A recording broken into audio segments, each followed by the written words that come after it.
Good morning बच्चों। Class BSc second year और BSc BEd third year के लिए ऑर्गेनिक केमिस्ट्री का हमारा कॉमन टॉपिक चल रहा है कार्बोक्सिलिक एसिड डेरिवेटिव, जिसके पार्ट नंबर 16 की हम बात कर रहे हैं। पार्ट नंबर 15 तक हमने कर लिया और हमारा टॉपिक है वो है एस्टर, एथिल एसीटेट या एथेनोइट कह सकते हैं इसको। तो इसकी बनाने की विधियां हमने कर ली थी। आज हम भौतिक गुणों की बात करेंगे और केमिकल रिएक्शन की बात करेंगे। तो सबसे पहली बात करें हम फिजिकल प्रॉपर्टी की। किसकी बात कर रहे हैं? फिजिकल प्रॉपर्टी की, यानी कि भौतिक गुणों की बात कर रहे हैं हम। ठीक है, तो सबसे पहला ये है, मतलब जो एस्टर है इसके लिए हम बात करें, यह है एक मधुर फलों जैसी गंध वाला, मधुर फलों जैसी गंध वाला द्रव है। मधुर फलों जैसी गंध वाला द्रव है। दूसरा, यह एक वाष्पशील द्रव है। यह एक वाष्पशील द्रव है। वाष्पशील द्रव है। वाष्पशील, मधुर फलों जैसी गंध वाला द्रव है, वाष्पशील द्रव है और जल में अविलेय। जल के अंदर क्या होता है? अविलेय होता है। और जो कार्बनिक विलायक है या अविलेय कह सकते हैं या अल्प विलेय भी कह सकते हैं, अल्प विलेय होता है। और ईथर व एल्कोहल जैसे कार्बनिक विलायकों के अंदर, ईथर व एल्कोहल जैसे कार्बनिक विलायकों के अंदर क्या होता है? विलयशील होता है। विलयशील होता है। फिर उसके बाद में इसका क्वथनांक जो होता है, क्वथनांक वो होता है 77.5 डिग्री सेंटीग्रेड टेम्परेचर। इस टेम्परेचर पर आकर के ये उबलना स्टार्ट हो जाता है, वाष्प में बदलना स्टार्ट हो जाता है। तो ये थी कुछ प्रॉपर्टी, फिजिकल प्रॉपर्टी। अब हम केमिकल रिएक्शन की बात करेंगे, एक एक रिएक्शन पढ़ेंगे हम इसकी। तो आती है केमिकल रिएक्शन। अगला टॉपिक आता है केमिकल रिएक्शन।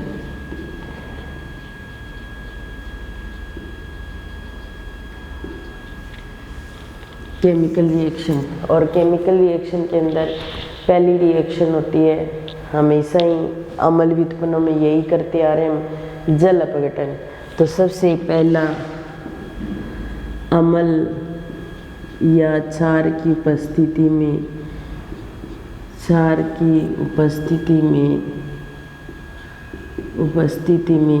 जल अपघटन।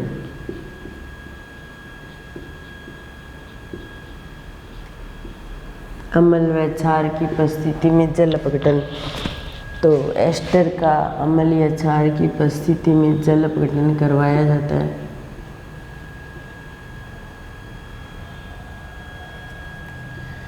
CH2, CH3 और H2O अम्ल और क्षार, अम्ल व क्षार की उपस्थिति में जल अपघटित करवाते हैं। तो CH3 C double bond O और OH और CH3 CH2OH। ठीक है, ये तो होता है एसिटिक एसिड और ये होता है एथेनॉल।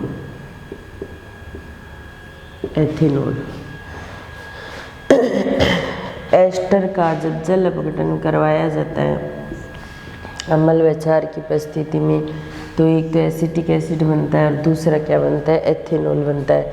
तो अम्ल व क्षार की उपस्थिति में जल अपघटन करवाने से एस्टर जो है वो एसिटिक एसिड और एथेनॉल में बदल जाता है। उसके बाद में नेक्स्ट रिएक्शन आती है अमोनिया के साथ विक्रिया। अमोनिया के साथ विक्रिया।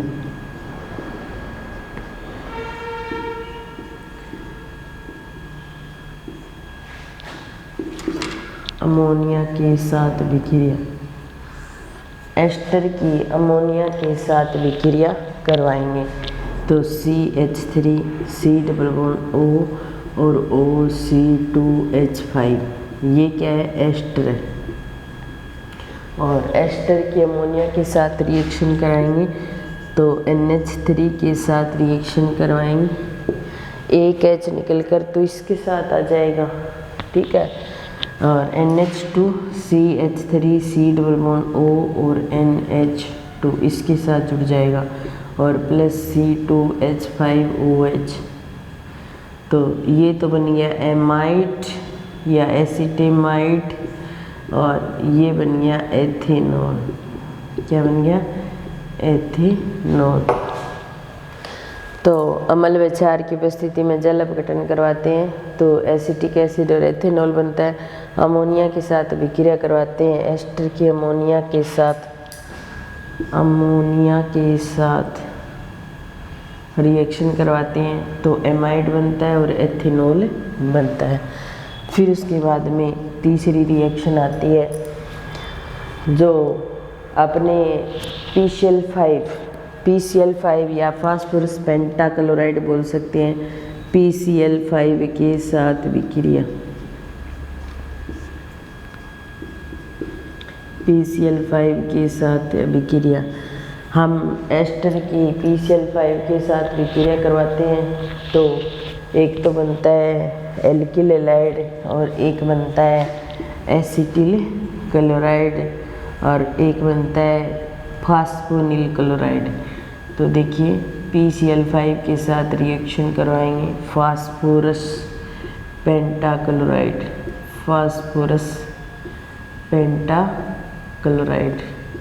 सिंपल सी रिएक्शन है इसकी, केमिकल रिएक्शन।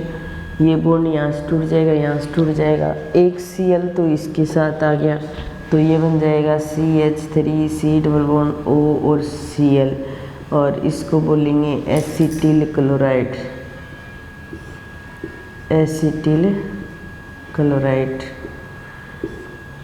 एक Cl इसके साथ आ जाएगा तो C2H5Cl, इसको बोलेंगे एथिल क्लोराइड।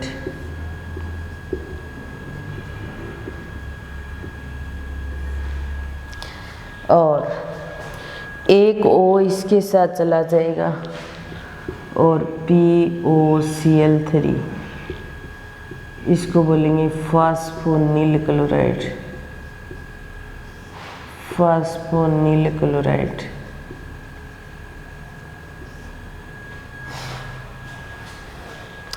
अम्ल व क्षार की उपस्थिति में जल अपघटन करवाएंगे, एस्टर अम्ल और क्षार की उपस्थिति में करवाएंगे तो एसिटिक एसिड और एथेनॉल बनेगा। अमोनिया के साथ विक्रिया करवाएंगे, एस्टर की अमोनिया के साथ विक्रिया कराएंगे तो एमाइड और एथेनॉल बनेगा। और PCl5 के साथ विक्रिया करवाएंगे फास्फोरस पेंटाक्लोराइड के साथ तो एसिटिल क्लोराइड बनेगा, एथिल क्लोराइड बनेगा और फास्फोनिल क्लोराइड बनेगा। फिर उसके बाद में नेक्स्ट रिएक्शन आती है ट्रांस एस्टरीफिकेशंस या फिर इसको बोला जाता है अनियोनन एस्टरीकरण।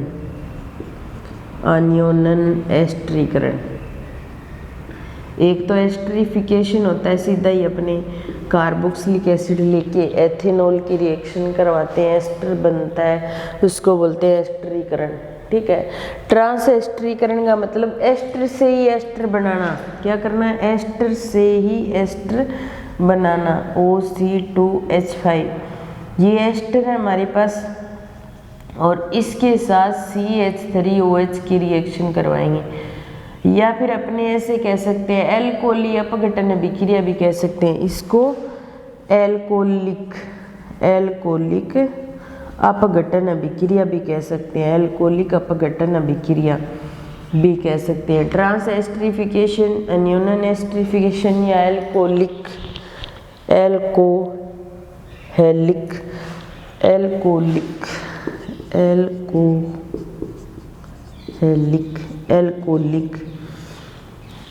अपघटन अभिक्रिया भी कह सकते हैं। एस्टर ले लिया, मेथेनॉल की रिएक्शन कराएंगे तो CH3 C double bond O और OCH3 और C2H5OH तो बाहर निकल जाएगा। तो एक प्रकार से तो एल्कोहल का अपघटन हो गया, एक प्रकार से एस्टर से ही एस्टर बन रहा है तो उसको क्या बोलेंगे, ट्रांस एस्टरीकरण या फिर एनियोनियन एस्टरीकरण कह सकते हैं। तो एस्टर से ही एस्टर बनना ट्रांस एस्टरिफिकेशन कहलाता है। सबसे पहले अम्ल और क्षार की उपस्थिति में जल अपघटन कराया तो एसिटिक एसिड एथेनॉल बन गया, एमोनिया के साथ रिएक्शन कराई तो एमाइड एथेनॉल बन गया, फास्फोरस पेंटाक्लोराइड के साथ कराई तो acetyl chloride ethyl chloride phosphonyl chloride बन गया। और ट्रांस एस्टरिफिकेशन के अंदर एस्टर से एस्टरी बनाया जाता है। तो ये रिएक्शन ट्रांस एस्टरिफिकेशन की होगी। तो 4 रिएक्शन हमारी कंप्लीट होगी केमिकल रिएक्शन के अंदर।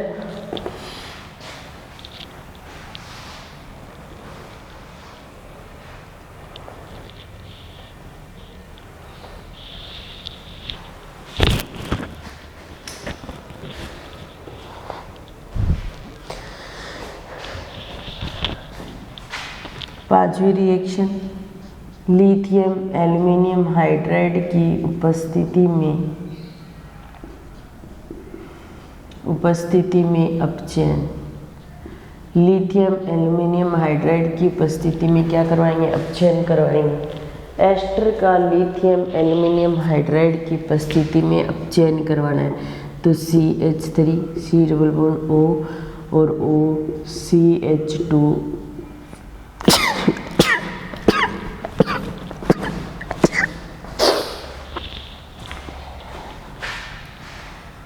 एस्टर, इसका अपचयन करवाएंगे। अपचयन करवाने पर किसकी प्रेजेंस में, लिथियम एल्युमिनियम हाइड्राइड की प्रेजेंस में, तो CH3 CH2 OH में कन्वर्ट हो जाएगा। ये 2 हाइड्रोजन इसके साथ चलेगी, 1 हाइड्रोजन इसके साथ, 1 हाइड्रोजन इसके साथ चला जाएगा तो CH3 CH2OH। या फिर अपने यहाँ C2H5 ले लें, C2H5 तो C2H5OH बन जाएगा। किसका निर्माण हो गया, एल्कोहल का। कौन सा, प्राइमरी एल्कोहल। यानी कि लिथियम एल्युमिनियम हाइड्राइड की उपस्थिति में अपचयन करवाएंगे तो प्राइमरी एल्कोहल बनेगा। अगर इसी प्रकार अगर अपने कॉपर क्रोमाइट ले लें और उच्च दाब और ताप पर इसका हाइड्रोजनीकरण करवाएं तो अगली रिएक्शन है कॉपर क्रोमाइट की उपस्थिति में, कॉपर क्रोमाइट की उपस्थिति में हाइड्रोजनीकरण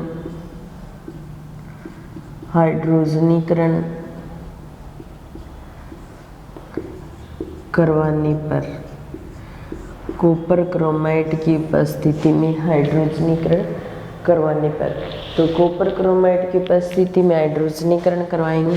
किसका करवाएंगे, एस्टर का।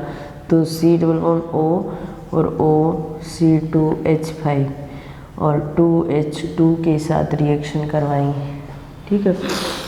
और कॉपर क्रोमाइट उच्च दाब व ताप पर रिएक्शन कराएंगे तो सेम यही प्रोडक्ट यहाँ प्राप्त होंगे हमें।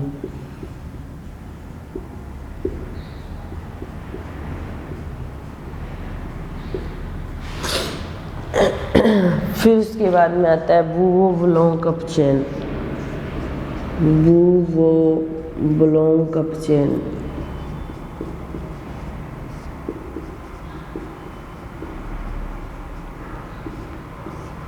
वुवो-वुलोंग अपचयन, वुवो-वुलोंग अपचयन के अंदर क्या होता है, एस्टर लेते हैं C डबल बॉन्ड O और O C2H5 और 4H के साथ रिएक्शन करवाई जाती है और Na और C2H5OH की उपस्थिति में, तो CH3 CH2OH 1 डिग्री और C2H5OH। तो इन तीनों ही रिएक्शन के अंदर प्रोडक्ट सेम प्राप्त होते हैं। तीनों में ही हम हाइड्रोजनीकरण ही आप चयन करवा रहे हो। लिथियम एल्यूमिनियम हाइड्राइड की उपस्थिति में आप चयन कराए, 4H के साथ रिएक्शन करवाई, एल्कोहल बन गया। दूसरे में कॉपर क्रोमाइड की उपस्थिति में हाइड्रोजनीकरण करवाएंगे, एस्टर ले लिया, कॉपर क्रोमाइड की उपस्थिति में उच्च ताप व दाब पर रिएक्शन कराएंगे, एल्कोहल बनेगा। बुबोबलों का चयन, इसके अंदर एस्टर लेंगे और उसकी 4H के साथ Na और C2H5OH की उपस्थिति में रिएक्शन करवाएंगे और एल्कोहल बनेगा। तो तीनों के अंदर सेम ही प्रोडक्ट बनेगा, सिर्फ उपस्थिति अलग अलग है। एक में लिथियम एल्यूमिनियम हाइड्राइड है, एक में कॉपर क्रोमाइड है, एक में NaC2H5OH की उपस्थिति में रिएक्शन कराएंगे। तीनों ही रिएक्शन के अंदर क्या बनेगा, एल्कोहल बनेगा। तो इस तरीके से अपने अब चयन होता है उसमें सेम ही प्रोडक्ट बनता है रिएक्शन के अंदर।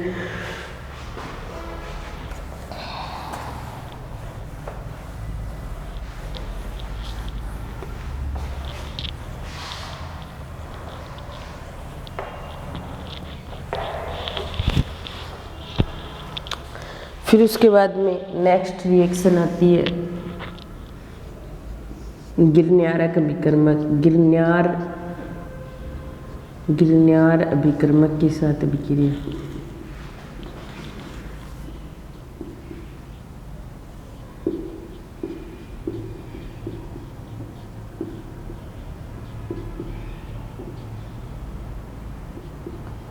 गिरन्यार अभिकर्मक के साथ अभिक्रिया, गिरन्यार अभिकर्मक के साथ रिएक्शन कराएंगे। तो CH3 C double bond O और OC2H5 और CH3MgBr। यहाँ इलेक्ट्रॉन ट्रांसफर होंगे, इस पे नेगेटिव और इस पे क्या आ जाएगा, पॉजिटिव। यहाँ पर इस पे नेगेटिव है, इस पे पॉजिटिव है, इस पे नेगेटिव है। ये इलेक्ट्रॉन यहाँ ट्रांसफ़र हो जाएंगे।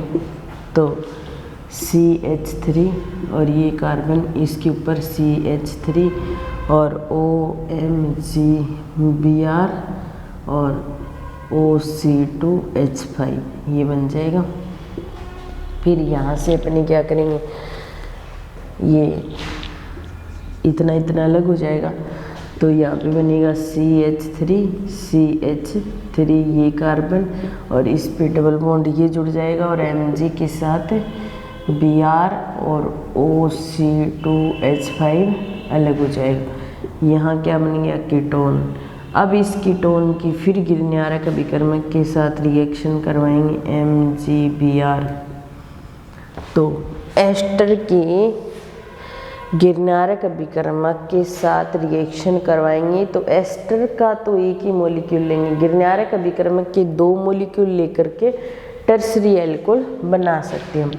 तो यहाँ पर देखिए CH3 ये इलेक्ट्रॉन यहाँ ट्रांसफर होंगे, इस पे नेगेटिव, इस पे पॉजिटिव, ये नेगेटिव पॉजिटिव और ये नेगेटिव, ये इसके साथ में जाएगा। यहाँ पे CH3 और O के साथ में MgBr। अब हम क्या करवाएंगे, इसका जल अपघटन करवाएंगे। जल अपघटन करवाएंगे तो ये यहाँ से टूट जाएगा। तो ये कार्बन इसके साथ यहाँ CH3, यहाँ CH3 और यहाँ CH3 और O के साथ H जुड़ जाएगा और Mg के साथ Br और OH बाहर निकल जाएंगे और ये क्या बन जाएगा, टर्सरी एल्कोहल। तो इस प्रकार एस्टर लेकर के और एस्टर के साथ 2 मॉलिक्यूल गिरन्यारक अभिकर्मक के लेंगे और 1 मॉलिक्यूल एस्टर का लेंगे और लेकर के रिएक्शन करवाएंगे। पहले तो क्या बनेगा, कीटोन, कीटोन के साथ एक और गिरन्यारक अभिकर्मक की रिएक्शन करवाएंगे तो क्या बन जाएगा, एल्कोहल। तो इस तरीके से एस्टर की गिरन्यारक अभिकर्मक के साथ रिएक्शन करवा करके हम क्या कर सकते हैं, टर्सरी एल्कोहल बना सकते हैं। ये देखिए बना लिया, पूरी रिएक्शन करवाई है मैंने, वरना नोट्स में इसके साथ रिएक्शन करवा करके ये स्टेप नहीं किया हुआ, सीधा ये किया है, यहाँ से ये किया हुआ है। तो आप इस रिएक्शन को यहाँ से कर लेना। मैंने पूरी खोल के इस रिएक्शन को पूरा करवा दिया आपको, तो कोई दिक्कत नहीं आएगी। पहले भी करवा चुकी हूँ इसको, जहाँ पर हमने एल्कोहल बनाने की विधियाँ की थी तो वहाँ पर इस रिएक्शन को हमने कर लिया था।